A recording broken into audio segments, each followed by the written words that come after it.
যতই জ্ঞানী হও না কেন, শুনবেন একটু ধ্যান দিয়ে, যতই জ্ঞানী হও না কেন মা, তোমার মধ্যে যদি ভক্তি না থাকে, এই জ্ঞান দিয়ে কোনোদিন তোমার উদ্ধার হবে না। তোমার ওই জ্ঞানের মধ্যে যদি গোবিন্দের প্রতি প্রীতি না থাকে, গোবিন্দের প্রতি ভক্তি না থাকে, এই জ্ঞানে তো কিছু হয় না। বৈষ্ণব কবি প্রেমানন্দ ঠাকুর উনি বলছেন, হরি না জানিয়া লাখো যদি জানো তুমি, সেই জানা কেবলই চাই।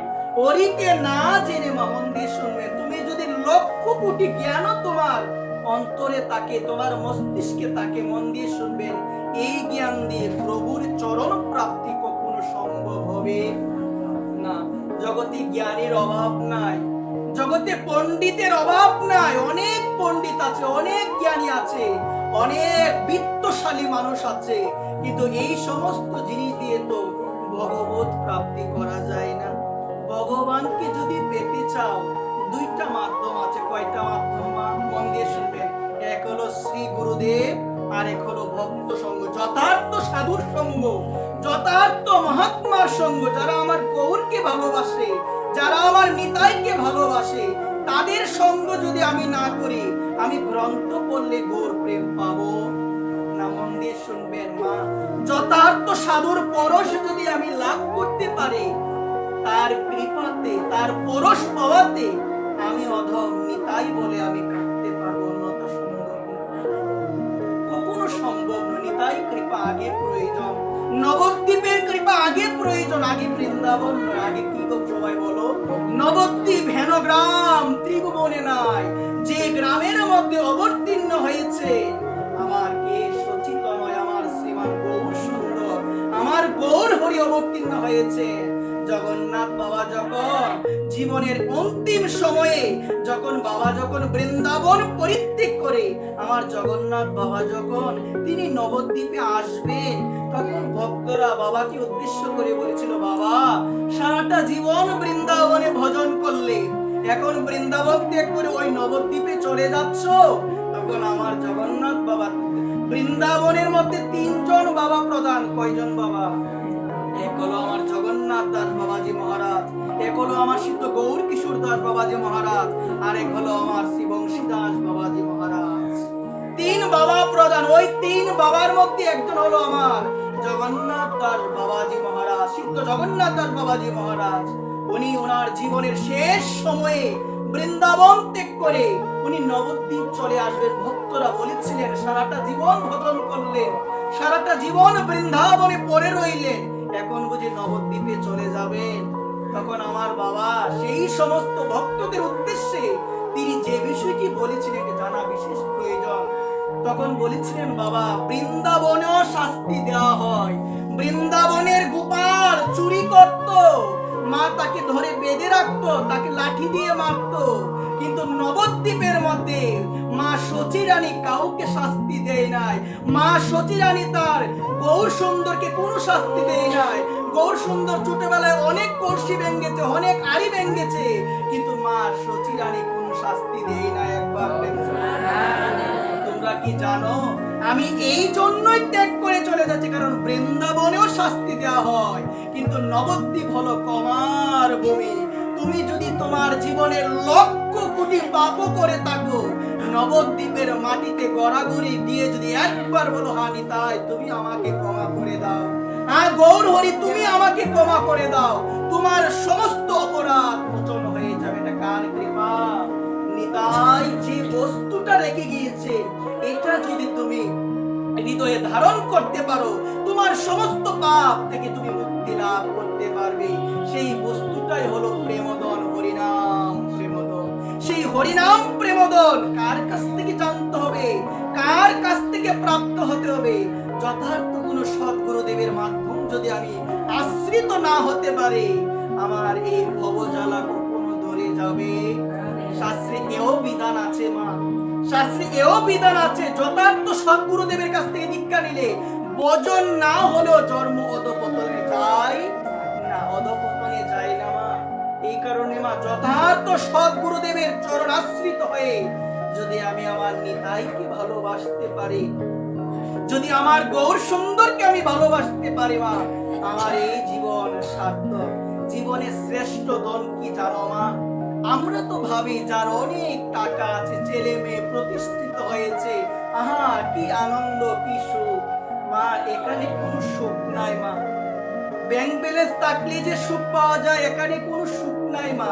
জীবনের একমাত্র পরম ধন হলো মা নিতাই চরণে অহিতক ভক্তি। আমার গৌর সুন্দরীর চরণে অহিতক ভক্তি, আমার যথার্থ আমার শ্রী গুরুদেবের চরণে অহিতক ভক্তি।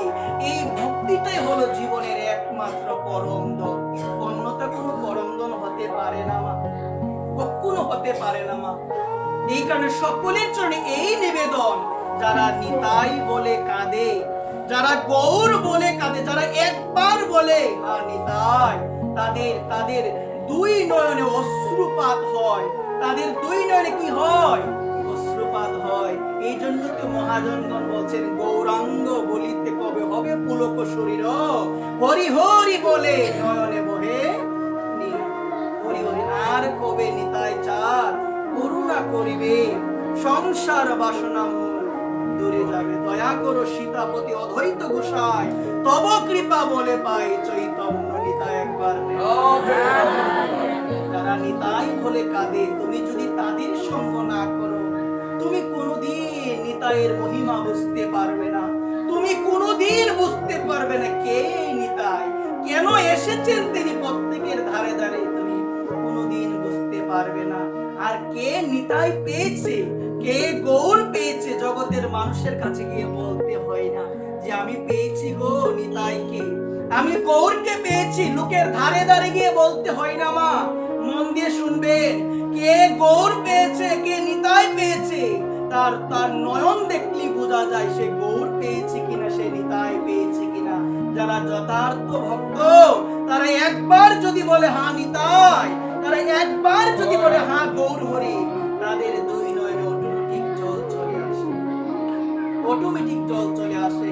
এক সিদ্ধ বাবা ছিল, সিদ্ধ বাবা সারাটা জীবন ভজন করে গিয়েছে। মন দিয়ে শুনবেন, সারাটা জীবন কি করে গিয়েছে গো মা? ভজন করে গিয়েছেন। তার এক শিষ্য ছিল, প্রাণ দ্বারা সেবা দিত গুরুদেবের। গুরুদেবের সেবা ছাড়া কোনো কিছুই বুঝতো না, সর্বদা তার গুরুদেবের সেবা করত।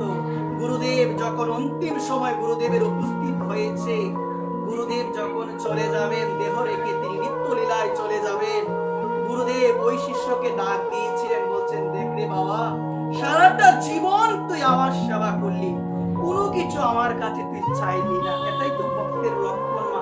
ভক্ত কিচ্ছু চাই না। দেখেন ভক্ত কি চাই, এই জায়গার মধ্যে আপনারা লক্ষ্য করে দেখবেন। গুরুদেব বলল বাবা, এখন আমার যাওয়ার সময় হয়ে গিয়েছে বাবা, তুমি কোনো কিছু চাও আমার কাছে। বলছেন গুরুদেব আমি কি চাইবো গুরুদেব, আপনি চলে যাবেন, এর মতো ব্যথা তো আমার আর কিছু হতে পারে। যারা ভজন করে তারা বুঝতে পারবে গুরুদেবের মহিমা কি। যারা ভজন করে, যারা ভক্তি পথে আছে, তারা জানবে যে গুরুদেব আসলে কি, আর গুরুদেব চলে গেলে আমি যে কি হারালাম, এটা একমাত্র তারাই বুঝতে পারবে। অন্যরা যারা ভজন করে না তারা বুঝতে পারবে না। গুরু কেমন ধন, চিনলি না রে মন, সে যে অমূল্য রতন, সে যে পতিত পাবন। আমার মতো পতিত, আমার মতো নিকৃষ্টকে উদ্ধার করার জন্য যিনি যুগে যুগে ভগবানই আসেন গুরুরূপ ধারণ করে, আমি যদি সেই গুরুকেই না চিনলাম, আমার এই ভবজ্বালা কিভাবে দূরে যাবে বলুন আমাকে? কিভাবে দূরে যাবে আমি যদি আমার গুরুদেবকে না চিনি, আমার গুরুদেবের স্বরূপই যদি আমি না জানি। আজকে বলছেন বাবা আপনি চলে যাবেন, আমি কি করে থাকবো? বলছেন দেখ রে বাবা, চলে তো একদিনকে সবাইকে যেতে হবে, সবাইকে একদিন যেতে হবে, কেউ থাকতে পারবো না আমরা। তা এত বড় যে আয়োজন, এত সুন্দর ঘর বাড়ি করলেন, এত সুন্দর ভাবে ঘরটাকে টাইলস দিয়ে সাজালেন, আমরা তো ভাবি যে বাড়ির ঘরটা টাইলস দিয়ে সাজানো, আরে বাবা কি সুন্দর একটা ঘর বানিয়েছে। আমরা বলি মা সব থেকে বড় ঘর যদি কিছু থাকে মা, এটা হলো আমার হৃদয় ঘর। এখানে না, এখানে আমার গৌর সুন্দরকে, এখানে আমার নিতাইকে বসাতে হবে মা। একটু ধ্যান দিয়ে শুনবেন মা, এত সুন্দর করে সাজালেন। একদিন কিন্তু সমস্ত কিছু রেখে আপনাকে চলে যেতেই হবে, থাকতে পারবেন না। আপনি খেয়াল করে দেখেন, আপনার কত পরিচিত মুখ ছিল, সেই মুখগুলো কি আপনি এখন দেখতে পান? অনেকেই মারা গিয়েছে, মন চাইলেও আর দেখতে পারবেন? একদিন আপনাকেও যেতে হবে। মাইকেল জ্যাকসন, আপনারা অনেকের নাম শুনে থাকবেন, আমেরিকার একজন ডান্সার। সে অনেক চেষ্টা করেছিল নিজেকে রক্ষা করে, নিজেকে বাঁচানোর জন্য। কারো সাথে হ্যান্ডশেক ভালোভাবে সে করতো না, এবং সে কালো ছিল জীবনের প্রথম অবস্থায়, কিন্তু নিজেকে সে প্লাস্টিক সার্জারি করে নিজের দেহের রংটাকে পরিবর্তন করেছিল। তার জীবনে ইচ্ছা ছিল আমি যেন 150 বছর বাঁচতে পারি। সে বিভিন্ন খাবার দাবার পরীক্ষা না করে সে খেত না। তার সঙ্গে অনেকগুলো ডাক্তার থাকতো। কেন? যে করে হোক 150 বছর আমাকে বাঁচতে হবে। কারোর সাথে হ্যান্ডশেক করতো না, ভালোভাবে মন দিয়ে শুনবেন। কারোর সাথে হ্যান্ডশেক করলে, যদিও হ্যান্ডশেক করতো, তারপর ভালো করে সে হাতটাকে আবার, যদি ভাইরাস থাকে, যদি আমাকে রোগে আক্রান্ত করে, যদি আমি মারা যাই, কোনো খাবার খাওয়ার পূর্বে আগে ডাক্তাররা পরীক্ষা করতো, তারপরে ডাক্তাররা খেত, তারপরে তাকে দিত। একটাই কারণ, মৃত্যুর সঙ্গে লড়াই। কিন্তু মন দিয়ে শুনবেন, আজ পর্যন্ত এমন কেউ নাই যে মৃত্যুর সঙ্গে লড়াই করে এই জগতের বুকে টিকে থাকতে পেরেছে। যেতে হবেই হবে, ওই যেতে হবেই হবে। এই কারণে মন দিয়ে শুনবেন, আপনি যতই লড়াই করেন না কেন, একদিন আপনাকে চলে যেতেই হবে। গীতাই বলছেন, জাতস্য হি দুব মৃত্যু জন্ম মৃতস্য চ তস্মাদ পরিহার্য হতে নতং সুচিত মহর্ষি অর্জুন। অতএব অপরিহার্য কর্তব্য সম্পাদন করার সময় তোমার সুখ করা উচিত না। যার জন্ম হয়েছে তাকে একদিন মরতে ভগবান গীতায় বলছেন। মন দিয়ে শুনবেন। আজকে বাবা শিষ্যকে বোঝাচ্ছেন, দেখরে বাবা, চলে তো একদিন যেতেই হবে, তুই কিছু চা আমার কাছে। সারাটা জীবন প্রাণ ডালা সেবা দিলে, এখন কিছু চা। আমার এই বাসনা, তোকে কিছু দিয়ে আমি দেহটা রাখতে চাই। এই কথা বলার পর বলছেন, বাবা আমার কিছু চাই না। বারবার বলার পরে বলছেন, বাবা যদি দিতেই হয় আপনার ওইটা আমাকে দিয়ে দেন। বলছে, কি রে বাবা, বল আমাকে। বলছে, বাবা যদি দিতে হয় ওইটা আমাকে দিয়ে দিন। বারবার বলার পর বলছে, ওইটা কি, আমাকে বল না ওইটা কি। বলছে, বাবা ওইটা আমি তখনই বলবো যদি আপনি আমার মাথায় হাত রেখে বলবেন আমি যা চাই আপনি তাই দিবেন। আমি তারপরে বলছে, বাবা রে, এতদিন ধরে আমার কাছে থাকলি, তোর কি বিশ্বাস হয় না যে তুই যেটা চাইবে আমি তোকে সেটা দিব? সেটা বিশ্বাস হয় কি না?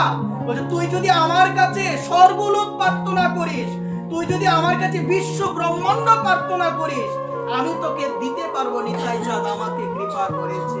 বলছে, বাবা আমি এগুলো চাই না। তুমি কি চাও? বলছে, বাবা আমি তখনই বলবো বাবা যদি আপনি আপনার শ্রীহস্তটা আমার মস্তকে রাখেন।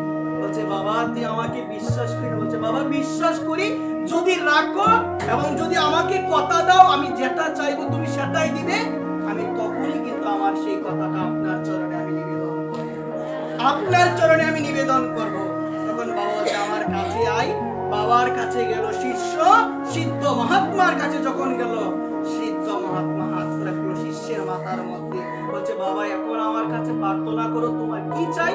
বলছে, বাবা যদি দিতেই হয়, যদি আপনার এই কামনা থাকে যে আমাকে দিবেন আপনি, আমি শুধুমাত্র আপনার জন্য প্রার্থনা করি, একটাই প্রার্থনা।